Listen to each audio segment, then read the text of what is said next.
Salsabila, kami dari Universitas Melawarman. Kami saat ini sedang melaksanakan KKN temati COVID dan ditempatkan di Kelurahan Pinggan Raya. Sebelumnya sudah kami ketahui Ibu Dr. Sulastri sebagai salah satu tenaga medis yang dikhususkan untuk menangani mengurus masalah kesehatan yang ada di Puskesmas Sepinggan. Dan mungkin Ibu bisa memperkenalkan diri lebih dalam, Bu. Oh ya, baik. Teman-teman tahu juga. Assalamualaikum warahmatullahi wabarakatuh. Perkenalkan, nama saya Dr. Gigi Sulastri ya. Saya kepala puskesmas di Puskesmas Sepinggan Baru, tapi letaknya di Kelurahan Sepinggan Raya. Ya, kami membawahi tiga kelurahan, yaitu Kelurahan Sepinggan, Sepinggan Baru, dan Sepinggan Raya. Jadi meskipun kita di era dalam dapat kebiasaan baru, tapi ini justru COVID sekarang ini sedang menuju puncak di Balikpapan dengan hasil positif yang setiap hari meningkat ya, hasilnya sudah di atas 50 setiap hari. Itu harus menjadi kewaspadaan kita semua ya. Untuk kasus di Sepinggan Baru dan Sepinggan Raya yang positif juga setiap hari banyak. Kita sampai kewalahan untuk memantau ya. Memang banyak kasus COVID positif itu yang orang tanpa gejala. Tapi meskipun begitu kan kita harus memantau. Jadi mereka kalau sudah dinyatakan positif, kalau orang tanpa gejala dia hanya isolasi mandiri saja di rumah. Dan isolasi mandiri di rumah itu dalam pengawasan kami puskesmas, kita memantau dia isolasi mandiri selama 10 hari kalau tanpa gejala. Tapi kalau ada gejala, ada keluhan, misalnya ada batuk, demam, diare gitu kan, kemudian juga sesak, itu tentu saja akan kita kasih obat, kita konsul ke dokter. Kemudian kalau sudah sembuh, baru ditambah 3 hari lagi dari sembuh itu baru dinyatakan sehat, dia bebas COVID.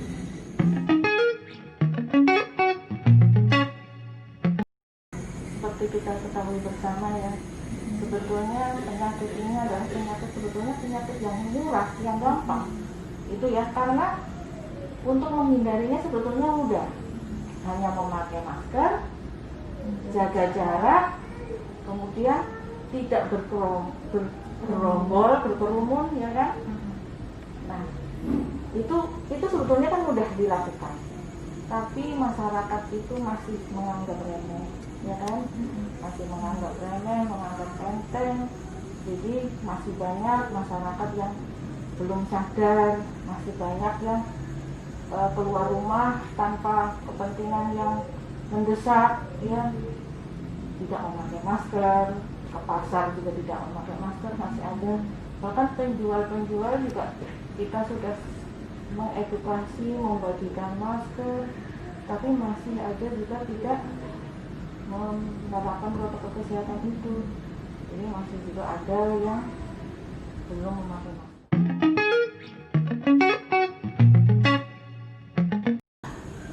Saya yakin masyarakat itu sudah tahu, ya, media sosial sudah banyak, semua orang nggak mungkin nggak punya HP sekarang, ya kan?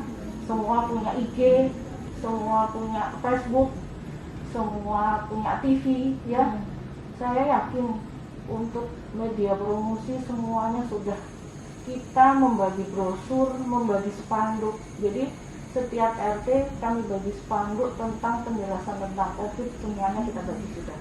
Ya, jadi wilayah kita itu ada 160 RT ya, 163 RT. 3 kelurahan itu sudah kami bagi semua spanduk satu-satu tentang COVID. Bagaimana cara pencegahannya, bagaimana untuk menghindari ini. Dan saya lihat di tempat-tempat RT sudah juga ada tim penanganan COVID-nya, ya. Jadi tim penanganan COVID di tiap RT itu sudah ada, di tiap RT sudah, tiap rumah-rumah sudah menyiapkan tempat cuci tangan. Itu juga Ada satu cara. cara untuk mencegah penularan. Jadi sudah diedukasi, pokoknya dari manapun ada tamu, ada dari keluar rumah harus cuci tangan dulu. Kita harus sesering mungkin cuci tangan. Itu sudah edukasi kami sudah ke semua RT, semua masyarakat. Saya yakin tahu, cuman tinggal masyarakat ini istilahnya mau mengimplementasikan atau tidak gitu.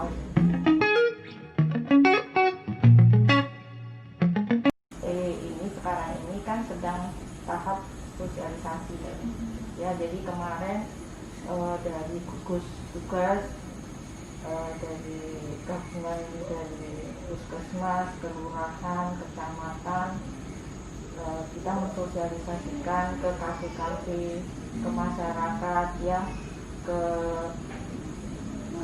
pasar, ke rumah makan ya, ke tempat-tempat umum gitu, bahwa ada peraturan yang akan memberikan sanksi kepada masyarakat yang tidak mematuhi protokol kesehatan. Ya, misalnya seperti dia tidak memakai masker akan mendapat denda. Mendapat dendanya itu sanksinya itu ada sanksinya itu untuk mengganti 19 masker. Jadi memberikan 19 masker atau membayar uang 100.000 atau dia mengerjakan membersihkan tempat-tempat umum gitu. Ada sanksinya itu. Kemudian kalau orang yang sedang isolasi mandiri, dia tidak mematuhi, dia jalan-jalan akan kena denda 1 juta. Nah itu sanksinya itu. Jadi kemarin masih disosialisasikan gitu kan. Nah mulai hari ini itu peraturan itu sudah peraturan wali kota itu sudah diterapkan, diimplementasikan. Jadi kalau memang masyarakat betul-betul tidak mematuhi, ya tentu saja akan ditindak.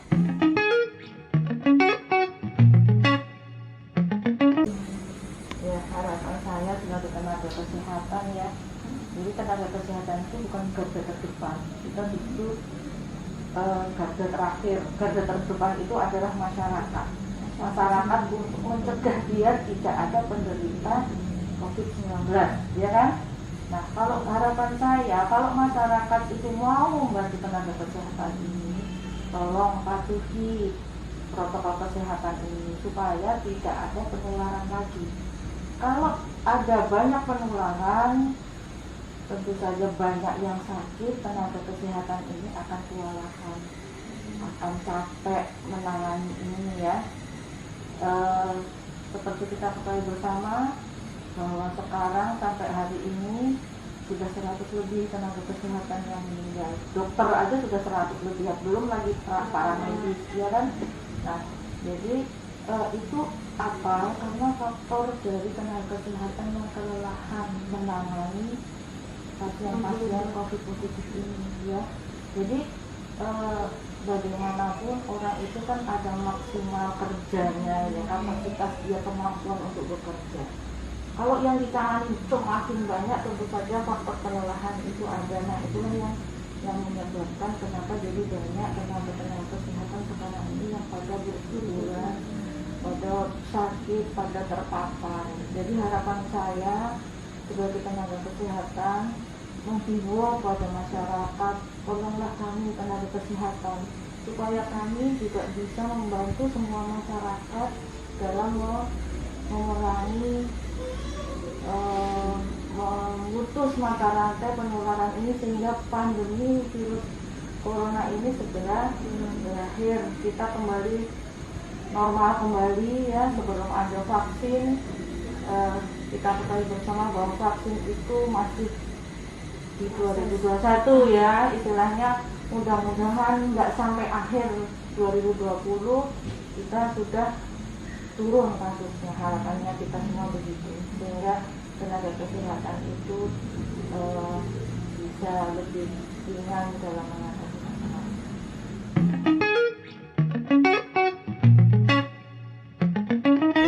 Jadi untuk adik-adik yang sedang KKN, yang bekerja sosial, saya mengucapkan banyak terima kasih makasih ya dibantu untuk mengedukasi masyarakat. Itu saya sangat-sangat terbantu dengan ini. Dan pesan saya, kalian juga tetap harus safety sendiri ya. Safety sendiri maksudnya kamu boleh mengedukasi masyarakat dengan mendatangi ataupun kemana gitu ya, mengadakan kegiatan-kegiatan, tapi tolong untuk kesehatan kalian sendiri dijaga. Protokol kesehatan jangan dilupakan, jangan diabaikan. Kemudian juga untuk menjaga jangan kalian bergerombol gitu. Nah, kan banyak kamu punya kegiatan berkelompok kayak gitu. Dalam berkelompok itu tetap kamu harus jaga jarak, tetap juga harus pakai masker ya. Meskipun kalian sama-sama satu kelompok, sudah tahu kok saya ini kemarin habis rapid, non reaktif, habis rapid non reaktif gini-gini. Tapi di lain jam, lain hari, teman kalian itu kan ada kegiatan lain yang kalian tidak tahu. Pas ketemu lagi bisa juga dia gitu ya. Jadi itu pesan saya, tetap jaga protokol kesehatan, tidak boleh dilupakan. Mungkin itu saja Ibu. Terima kasih atas waktunya, Ibu Dokter. Oh iya, sama-sama.